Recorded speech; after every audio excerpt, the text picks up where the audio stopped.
My name is Emma Chin, and my story begins with dirt under my fingernails and the smell of lies in the air. My little flower shop, Blooming Dreams, was tucked between the tall buildings in downtown Seattle, a burst of life in the middle of all the steel and concrete. Another orchid had died. I looked at Sarah, my only employee, as she carefully removed the dead plant from the front display. "That's the third one this week," she said with a tired sigh.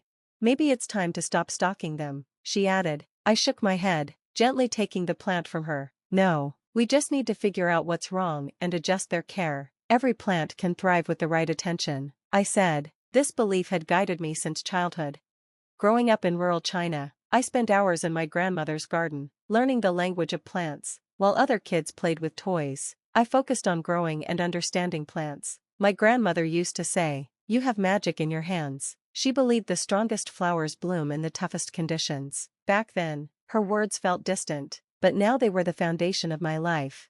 My journey to America started with a scholarship to study botanical sciences. It wasn't easy: new culture, new language, and a lot of pressure. But like the wildflowers I loved, I thrived in this new soil. That's when I met James Wheeler. He literally stumbled into my life during my last year of grad school, rushing to a meeting and knocking over soil samples in my greenhouse. "I'm so sorry," he said, crouching to clean up the mess. "What are these?" he asked, staring at my pride and joy. "Hybrid roses I had spent months perfecting. They're my thesis project," I explained, showing him the flowers that shimmered with silver edges. "I'm developing resilient roses for cities.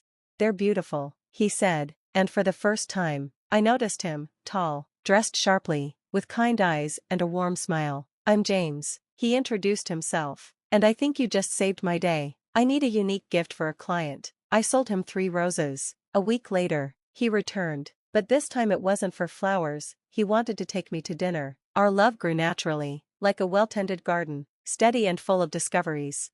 James worked in corporate finance, a world of sharp suits and business deals, but he appreciated my work, and I started to admire the structure in his world. A year later, we got married in a simple ceremony surrounded by flowers I grew myself. It was perfect, until I met his family. At our engagement dinner, James's mother, Victoria, looked at me with cold eyes. "A florist?" she asked, sounding shocked. "I thought you said she studied sciences." James defended me, saying my work was revolutionary, but Victoria dismissed it. "She won't keep that little hobby after the wedding," she said. "The Wheeler name has certain standards." James didn't speak up, but I stood my ground, remembering my grandmother's words. "Actually," I said, "I'm opening my own shop after graduation. The lease is already signed."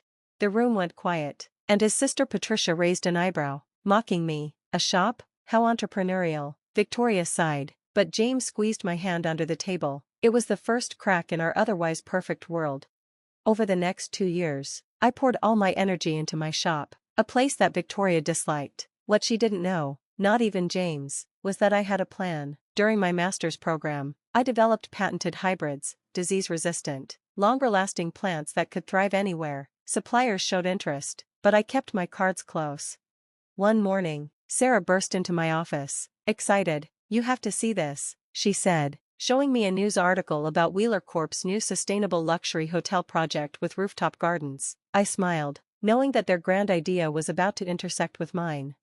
That evening, James came home, excited. "Did you hear? My dad's been working on this project for months. It's going to change everything." I smiled and arranged a bouquet of my special roses. "That's wonderful," I said. "Mom's hosting a dinner to celebrate this weekend," James added. "They want us there." I raised an eyebrow. "Are you sure your mother wants the shopkeeper at her event?" I asked. James hesitated. "Please, Emma." I agreed to go. That night, while finalizing a deal to secure my hybrid's future, I received an email that made me smile. Everything was falling into place. The dinner was at the Wheeler estate, a mansion full of luxury and cold stares. Victoria greeted me with a fake smile. "How's your shop?" she asked, her tone mocking. "Still scraping by?" Patricia, now a senior executive, smirked and said, "We're working with top experts for the hotel gardens, far beyond what a retail shop can do." I smiled, unbothered. If only they knew. The evening continued with their usual subtle insults. James stayed silent, throwing me occasional apologetic glances, but his silence hurt just as much. Then Victoria spoke again, her voice sharp as glass. "James tells me you're often at the shop late. Must be exhausting." dealing with retail customers. The dinner table fell silent as I tried to speak up. I was about to answer Victoria's comment, but before I could, the door creaked open. Everyone turned to see who was entering. Victoria's smile faded as she recognized the man in the doorway. "Marcus," she said, standing up quickly, "what a surprise. We weren't expecting you until next week's board meeting." Marcus Chen, a confident man, smiled politely and looked around the table before his eyes landed on me. "I heard there was a celebration tonight, so I thought I'd stop by. Hope I'm not interrupting." Patricia, eager to impress Marcus, quickly pointed to the empty seat next to her. "Of course, join us. We were just talking about our hotel project." "Ah, the Green Hotels project," Marcus said. "Actually, that's part of why I'm here." He turned to me with a smile. "Emma, could we talk for a moment?" There was a moment of quiet confusion in the room as Victoria looked at Marcus. "You know Emma?" Marcus laughed lightly. "Yes, Emma's been one of our most valuable partners for 2 years. Those special plants you're using in your hotel project? They're all her creations." The room went silent. Victoria looked shocked. Patricia stammered, "But she runs a little flower shop." "Her shop is where she's been doing groundbreaking research," Marcus explained smoothly. "Emma's hybrids are unique, beautiful, strong, and exactly what the luxury hotel market needs." Marcus pulled out an envelope and handed it to me. "The board has approved your terms. We're ready to move forward with exclusive distribution rights for your patented varieties." James finally spoke up, sounding confused. "Emma, what's going on?" I took a deep breath. "Remember the hybrid plants I worked on during grad school? The ones you thought were incredible? I've been refining them, and now they're ready for mass production." Victoria seemed faint, barely able to believe it. "Mass production?" she repeated. "Yes," Marcus said. "Emma's hybrids are perfect for luxury hotels and high-end developments. Durable, beautiful, and exclusive. The licensing fees are significant." Suddenly, Patricia's champagne glass slipped from her hand and shattered on the table. Victoria was speechless. "But you're just a florist," she said. "I'm not just a florist," I replied calmly. "My shop has been my research lab. Every plant, every arrangement is part of years of work." Marcus nodded. "That's why we're not just licensing your plants. We want to fund your research. The board is offering a $50 million annual development budget." Victoria turned pale, her world seeming to fall apart. James stared at me, shocked, while Patricia tried to speak but couldn't find the words. "Why didn't you tell us?" Patricia asked finally. "Would it have made a difference?" I asked. "From the moment I joined this family, you've treated me like a simple shopkeeper. What would have changed if I told you?" James didn't speak up. I glanced at him and added, "You saw what you wanted to see." Marcus cleared his throat. "There's one more thing. Given the importance of Emma's hybrids for the hotel project, we want her to oversee the entire supply chain. We're also proposing to buy a controlling share in Wheeler Corp's botanical division." Victoria's face froze. "You want us to report to her?" "Actually," I said, "I already do. I finalized the purchase of Green Life Industries, your primary supplier, this morning." Pandemonium broke out. Patricia shouted about betrayal, while Victoria collapsed into her chair, shocked. James remained silent. "This is unacceptable," Victoria finally screamed. "James, you can't allow this," she demanded, but James didn't speak up. I turned to James. "He wasn't involved in my business decisions, just like he wasn't involved in your constant belittling. He didn't speak up then, and I doubt he will now." Marcus gently touched my shoulder. "Shall we?" he asked, holding the contracts in hand. We left the room, and Victoria's voice followed us. "James, do something." But there was nothing left to do. Later, at Chen Agro Corp's headquarters, Marcus and I finalized the contracts. The city lights sparkled outside, reminding me how far I had come. "You could have told them sooner," Marcus said.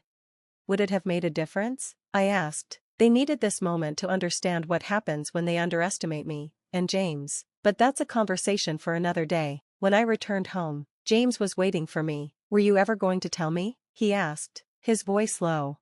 "Would you have listened?" I replied. "Or would you have seen only what your family sees?" He didn't answer. He didn't need to. In the weeks after that dinner, everything changed. News of the revelation spread quickly through Seattle's corporate world, shaking up power dynamics. Victoria tried to salvage her reputation by saying that Emma always had potential, but that they'd just given me space to realize it. Sarah, my shop manager, found it hilarious and couldn't wait to share it with me. "You should have seen her face," she laughed.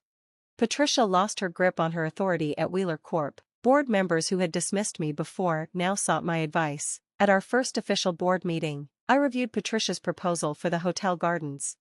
I pointed out that the maintenance projections were outdated, showing updated data on the screen. The hybrids need special care, unless we want to use regular plants, which would ruin the exclusivity we had promised. Patricia blushed, realizing she had no argument left.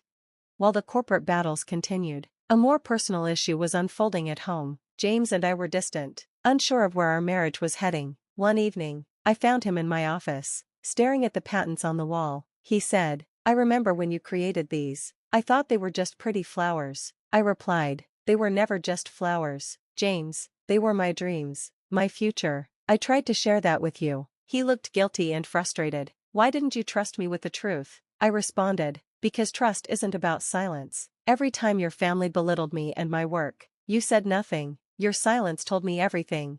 The next day, Richard Wheeler, usually quiet, came into my office. He apologized for letting Victoria and Patricia undermine me for 2 years. He said, "You've done what I couldn't do, challenge the Wheeler way of doing things. This company needs leadership, not legacy." He handed me a folder. "I'm stepping down as chairman. I want to recommend you as my successor." I was stunned. "You've already proven yourself," he said. Before I could respond, James walked in, shocked to see his father. After Richard left, I explained the situation to James. He looked overwhelmed. "Chairman of Wheeler Corp.," he muttered. James said, "I've been doing a lot of thinking. I've lived as the perfect Wheeler's son, never questioning anything, and I failed you. I want to make it right." He had asked for a transfer to the Asian division and wanted to join me there, not as a Wheeler, but as my partner. I felt tears in my eyes. "You'd leave everything?" I asked. "Everything I'm leaving is meaningless without you," he replied.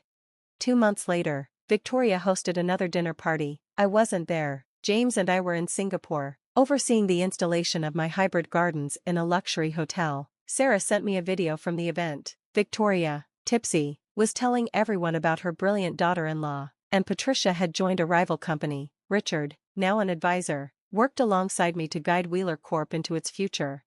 As our plane landed in Singapore, James took my hand. "Ready for our new adventure?" he asked. I smiled, squeezing his hand. "Always." The real victory wasn't about proving anyone wrong or getting titles. It was about staying true to myself, nurturing my dreams despite all the judgment. My little flower shop had grown into a legacy, beyond what anyone imagined, maybe even beyond what I ever imagined, because I had always believed that with care, patience, and resilience, even the smallest seed could turn into something extraordinary.